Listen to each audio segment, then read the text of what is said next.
I want to talk to you about something I consider the hidden superpower for real estate investors. What am I talking about? I am talking about the fact that I know myself. I am an emotional trader. When I was an investor in the stock market, we go on a bad day, and certainly 2 bad days in a row, I would sell in a heartbeat. Go to cash. Get out, get out, get out. Something I've learned about real estate investing over 25 years is I don't have those same emotions. They may come around every now and again, but it takes time. You have to do an agreement. You have to set up the house. It's just, I find that real estate investing, Chad, allows me to be a lot more calm and Yeah. frankly, not even bothered by 20% down in the stock market. What about you? Yeah, 100%. I agree. It reminds me, the old Warren Buffett Berkshire letters. He used to talk about Mr. Market and how Yeah. the stock market is, and also the real estate market is kind of like you own a piece of land, and your neighbor who's kind of crazy, he comes and yells across the fence every day, like, "Hey, Zuber, I'll give you 50,000 for your land." And you're like, "Go to get out of here, man. That's not." And you could just say whatever, and you could either turn the market down or you could take it. But tomorrow he comes back with 100,000, and that's kind of what the market's like, and that's stressful and emotional if you're like only focused on the stock market. Whereas real estate, you do get occasionally, a letter in the mail, somebody sending a cash offer, but I've had some properties even recently, the last couple of years. I'm like, I hate this property. I want to get rid of this property, but Yep. then I have to sleep on it. Then I got to think about it. And then I got to, like you said, I got to list the property and fix it up. And you're like, well, all right, it's probably Yeah. okay. Or, you have to be really motivated to sell the property. Yeah. So Yeah. One of the things, again, and this is just for me because, self-reflection. I'm not, I'm probably one of the worst stock traders out there because I am emotional, right? I get pissed off. I get fearful. I do this, I do that. And the ease of buying or selling stocks is not good for me. yes, So the fact that real estate is much slower is just it's more my speed. And yeah, the other thing, I'm sure you get this all the time. The last couple of years, the stock market's been up 20% each year, which is a lot. And, every now and again, we get people coming on comparing stocks to real estate. And when the times are good, it's an interesting conversation. But again, these 20% drawdowns, these bear markets, these come around, and it's a lot easier to sit on a pile of real estate because real estate doesn't go down 20% in two right. trading days, which just happened. So it's crazy. Yeah, and it's just more. I think there's two times in your life when real estate can be more beneficial. If like you said, if you're the type of person who knows you're going to buy and sell and have a hard time sticking with the stock market, then liquidity is not a good thing. Like that's Right. you need an illiquid asset, which everybody says is a deficiency, a negative of real estate. But as we're talking about, it's a positive from a psychological standpoint. The other thing is once you get close to depending on real estate to live on or the stock market, think about if you're somebody today who is like, I just want just a few more months in the market, and then I'm gonna I'm gonna start putting some stuff in bonds and real estate. I'm just get above this number, and then I'm gonna retire. Well, how does this volatility feel to that person, right?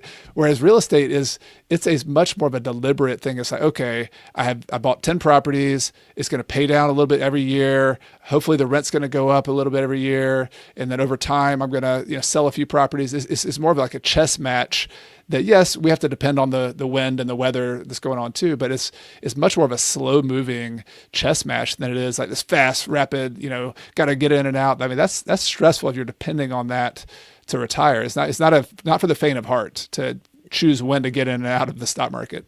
Yeah, that brings up another point. When I started this journey 23 years ago, my whole goal was to have 4 houses, and then I would have better options at retirement. Because when I started this, my idea was, I'm going to keep contributing to my 401k. I'm going to get the company match, but I'm also going to do this slow grind of buying 4 rentals, paying them off over 30 years, so that when I was 60 or 65, I would just have more options.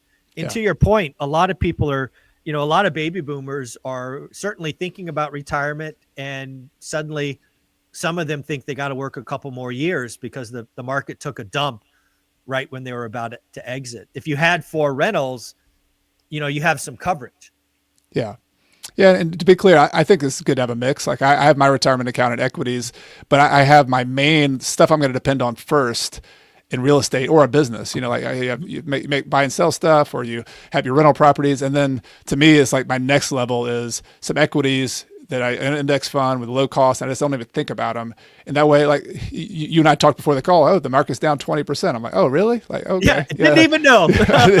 I mean, honestly, like I don't care. Like I'm not, the only way I care is if I want to buy some more. And right now I'm kind of a dollar cost averager. When I get some more cash in that retirement account, I buy some more, but it's just a totally different psychology.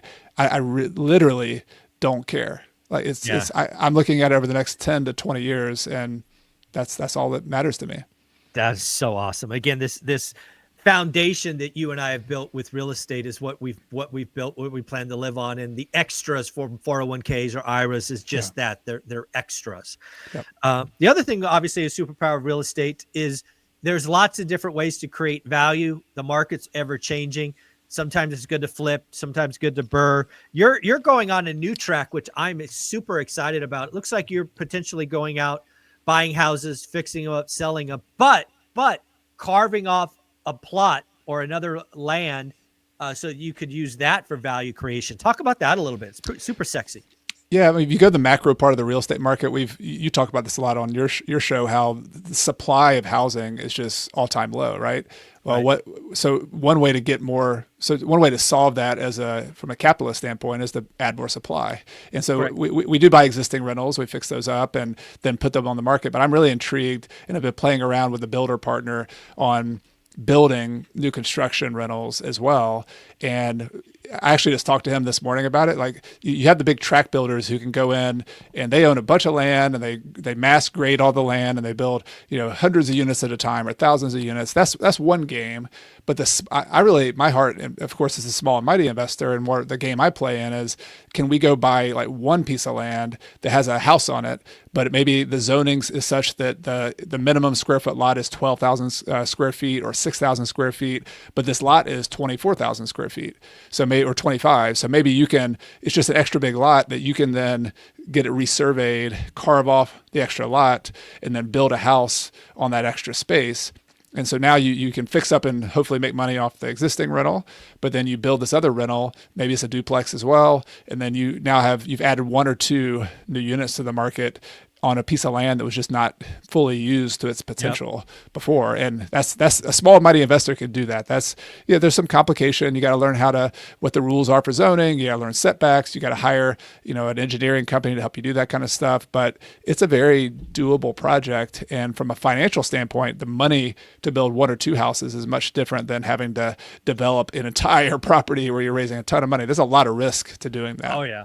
Yeah. It's really funny that you bring this up. I believe this is something that California has passed and other states have, that you can now, I guess it's now approved that you can buy a lot, buy a city lot, buy a house, and then carve off, again, based on setbacks and square footage and all of these, and then sell that additional lot or build a house.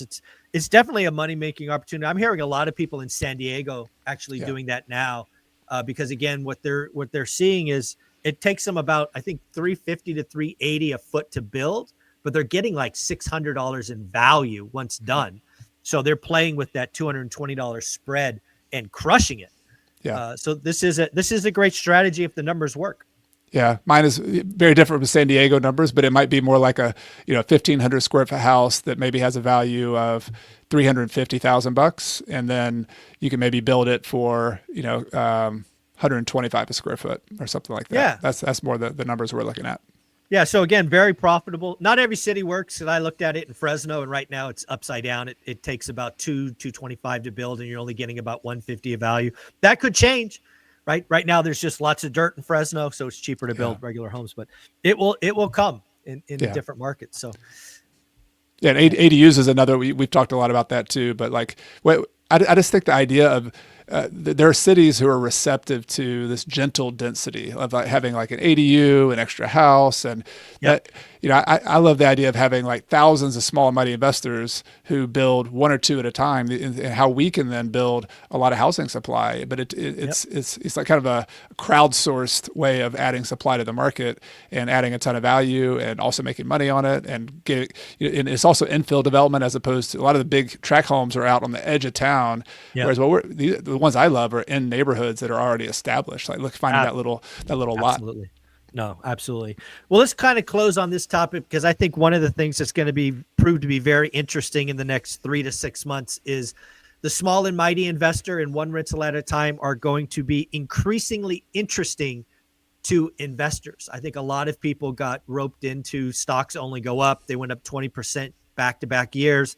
Now that people are seeing that that could go away in a heartbeat over a 3 day period, I think more and more people are going to turn to small and mighty investor and going, hey, I want to have options. I want to try something different. So remind people what is at the heart of small and mighty investor.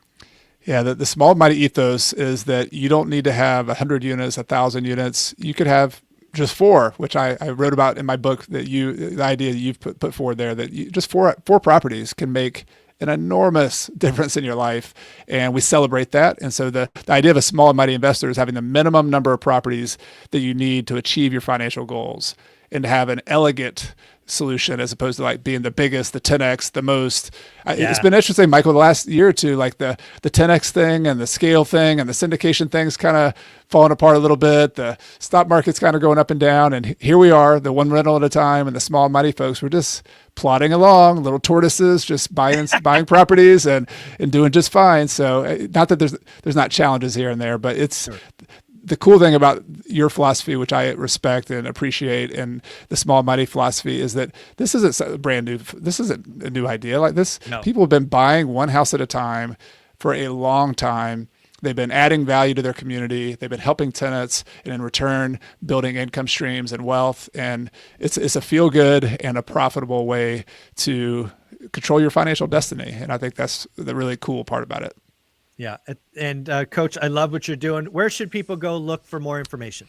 If you're on YouTube, I have a new video comes out every Monday. I'm playing around with some Friday episodes, just me kind of, more impromptu, talking about things here and there for 5 or 10 minutes. So I have new videos on YouTube, and also my newsletter at coachcarson.com/newsletter comes out every Tuesday. So if you want to get some writing in your inbox about some ideas about small mighty investing, I would love to connect with you. Folks, coachcarson.com/newsletter. Go there right now. Thanks, buddy. Thanks, Mike.